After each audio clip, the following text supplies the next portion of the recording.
Praise the lord. అందరికీ వందనాలు. ఈరోజు దేవుని వాక్యం అనే కార్యక్రమానికి మీకు అందరికీ ఆహ్వానం తెలియజేస్తున్నాను. యోబు గ్రంథము 22వ అధ్యాయము 28వ వచనాన్ని చదువుకుందాం. మరియు నీవు దేనినైనా యోచన చెయ్యగా అది నీకు స్థిరపరచబడును. చూడండి ప్రియులారా, నీవు యోచన చేయగా స్థిరపరచబడును. స్థిరత్వం అనేది చాలా ప్రాముఖ్యమైనటువంటి విషయం. ఈ స్థిరత్వం అనేది మనకు కావాలా? స్థిరమైన జీవితం కావాలా, స్థిరమైన బ్రతుకు కావాలా, స్థిరమైన ఉద్యోగం కావాలా, స్థిరమైన వ్యాపారం కావాలా, స్థిరమైన సేవ పరిచర్య కావాలా, స్థిరమైన కుటుంబం కావాలా, స్థిరమైన స్నేహం కావాలా, స్థిరమైన బంధుత్వం కావాలా. మనం ఏది చేసినా స్థిరత్వం అనేది మనకు ఉండాలా. అది స్థిరంగా మనకు ఉండిపోవాలా.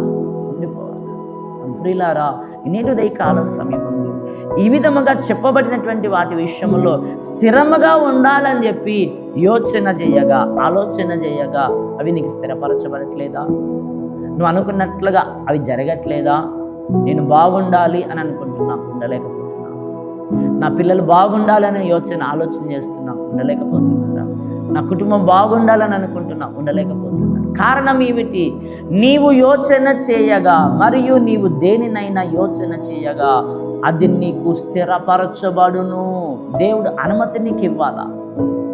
దేవుడు నీకు ఆమెనని పలకాల. నువ్వు ఏదైనా భూమి మీద ఆలోచన చేసినప్పుడు, ఏదైనా ప్రణాళికను కలిగి ఉన్నప్పుడు, ఏదైనా ఉద్దేశంను కలిగి ఉన్నప్పుడు దానికి దేవుడు అనుమతించాలా.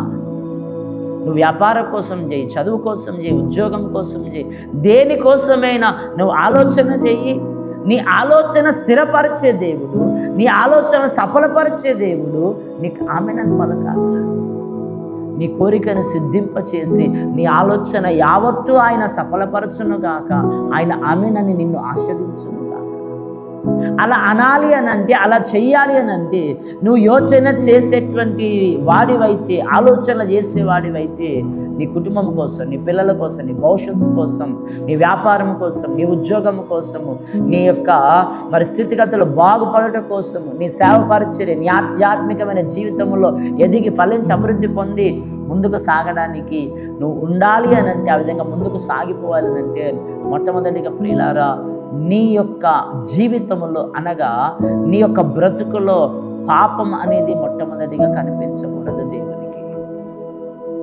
నీవు యోచన చేసినప్పుడు ఆయన నీ గురించి ఆలోచించే వ్యక్తి, నీ గురించి ఆలోచించి నిన్ను ఉన్నతమైన స్థితికి రావాలని చెప్పి కోరుకుంటున్నటువంటి వ్యక్తి. ఆయన నీ కోసము వేదన పడుతూ బాధపడుతున్నటువంటి దేవుడు ఆయన.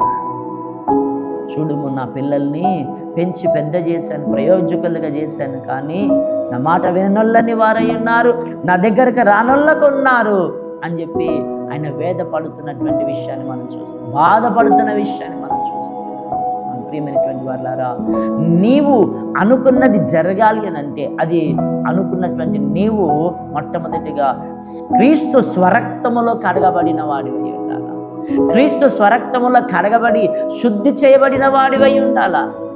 శుద్ధి చేయబడిన వాడివై ఉండాలా. చూడండి, కీర్తనల గ్రంథం 33వ అధ్యాయం 10వ వచనములు ఈ విధంగా వాక్యం సెలవిస్తుంది. అన్యజనముల ఆలోచనలను యెహోవా వ్యర్థపరచును, జనముల యోచనలను ఆయన నిష్ఫలముగా చేయును. నిష్ఫలముగా అంటే ప్రయోజనకరముగా ఉండదు. అన్యజనులు అనగా భూ సంబంధమైన వ్యక్తిగా నువ్వు ఉండకూడదు. కంప్లీట్గా ప్రార్థన పరునిగా, విశ్వాసిగా, క్రైస్తవునిగా నువ్వు కనిపించాలా.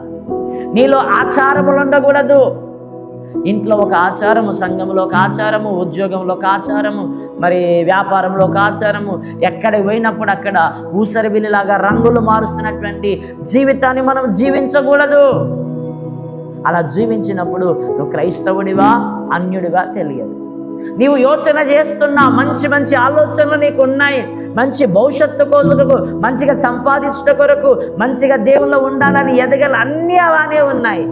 కానీ నీలో భూ సంబంధమైన జీవితం, పాపపు జీవితం ఉన్నట్లయితే నీ ఆలోచనలు ఏవి కూడా నిలబడవు, అవన్నీ నిష్ప్రయోజనమైపోతాయి అని లేఖనం మనకు చాలా చక్కగా తెలియజేస్తుంది. ఇదే కీర్తనల గ్రంథము 35వ అధ్యాయము 20వ వచనముల వాక్యం సెలవిస్తుంది చాలా స్పష్టంగా. నువ్వు కపటము లేని వాడివై ఉండాలా. నువ్వు కపటము లేని వాడివై నీలో కపటము లేకపోతే దేవుడు నిన్ను యథార్థవంతునిగా ఆశీర్వదిస్తాడు. యథార్థవంతులకు ఆయన ఏ మేలు చేయక మానడు. ఆయన ఖచ్చితంగా మేలు చేస్తాడు. కనుక ఈ ఉదయకాల సమయం ముందు నువ్వు ఎన్నెన్నో ప్రణాళికలు, ఎన్నెన్నో ఆలోచనలు కలిగి ఉన్నావు. నీ ఆలోచనలను బట్టి నెలలు గడిచిపోతున్నాయి, సంవత్సరాలు గడిచిపోతున్నాయి. అనుకున్నట్టుగా ఏది జరగట్లేదు, అన్నీ రివర్స్ అవుతున్నాయి.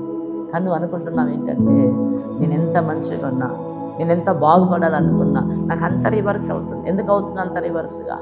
నేను ఎంత ప్రార్థన చేస్తున్నా అంత బాగునట్లేదని అంటే, ప్రియమైనటువంటి వాళ్ళారా, ఏవైనా భూ సంబంధమైన క్రియలు ఉన్నాయేమో. వాక్యం సెలవిస్తుంది, నీ దృష్టి పైన ఉండాలి కానీ కింద ఉండకూడదు. పైనున్న వాటినే మనసు ఉండాలి కానీ కింద ఉన్న వాటి మీద. భూ సంబంధమైన వ్యక్తి కాకుండా పర సంబంధమైన వ్యక్తిగా నువ్వు ఉన్నట్లయితే నీ జీవితం గొప్ప ఉన్నతంగా దీవించబడుతుంది, నీ బ్రతుకు గొప్ప ఉన్నతంగా ఆశీర్వదించబడుతున్నది. అప్పుడు నీవు క్రీస్తు రక్తములో కడగబడిన వాడివైతే, నీలో కపటము లేని వాడివైతే, భూ సంబంధమైన ఆచారం లేకుండా నిజమైన ప్రార్థన పరునిగా, క్రైస్తవునిగా నువ్వు జీవిస్తున్నట్లయితే, నువ్వు యోచన చేయి, నీ సంఘం కొరకు గొప్పగా వాడబడతావు. నువ్వు యోచన చేయి, నీ సంఘం దీవించబడుతుంది. నువ్వు యోచన చేయి, నీ కుటుంబం దీవించబడుతుంది. నువ్వు యోచన చేయి, నీ పిల్లలు ఆశీర్వదించబడతారు. అందరి భవిష్యత్తులకు స్థిరమైన పునాది పడుతుంది. అందరి భవిష్యత్తులకు స్థిరమైన ఆశీర్వాదం. నువ్వు స్థిరత్వం కొరకు ఏ ఆలోచనలు చేసినా అవన్నీ సఫలమవుతాయి, అవన్నీ సఫలమవుతాయి. అందుకు కీర్తనకారు అంటున్నాడు కదా, భూ సంబంధమైన వాటి విషయాల్లో నేను అన్నిటికీ దూరంగా ఉంటానని మొదటి కీర్తన రచించుకున్నాడు ఆయన. దుష్టుల ఆలోచన చెప్ప నడవక, పాపుల మార్గం నిలవక, అపహాసుల దగ్గర కూర్చునక, అన్నీ నేను దూరం చేసుకొని దివారాత్రులు నీ యందు నేను భయభక్తులు కలిగి నీతో ఉంటాను ప్రభువా, నేను ధ్యానిస్తాను ప్రభువా, నేను కీర్తిస్తాను ప్రభువా. నా పనులు నేను చేసుకుంటూ, నా ఉద్యోగం నేను చేసుకుంటూ, నా వ్యాపారం నేను చేసుకుంటూ, ఉన్న దాంట్లో కపటముగా లేకుండా, ఉన్న దాంట్లో నమ్మకముగా, ఉన్న దాంట్లో భక్తిగా, నీతిగా, యథార్థంగా నేను ఉంటాను ప్రభు అని చెప్పి అతడు నాటబడిన వాడై ఉన్నాడు. కనుక నీరు సమృద్ధిగా వస్తుంది, ఆ కాయలు సమృద్ధిగా, ఆ చెట్టు సమృద్ధిగా కాయలు కాస్తూ పడుతుంది.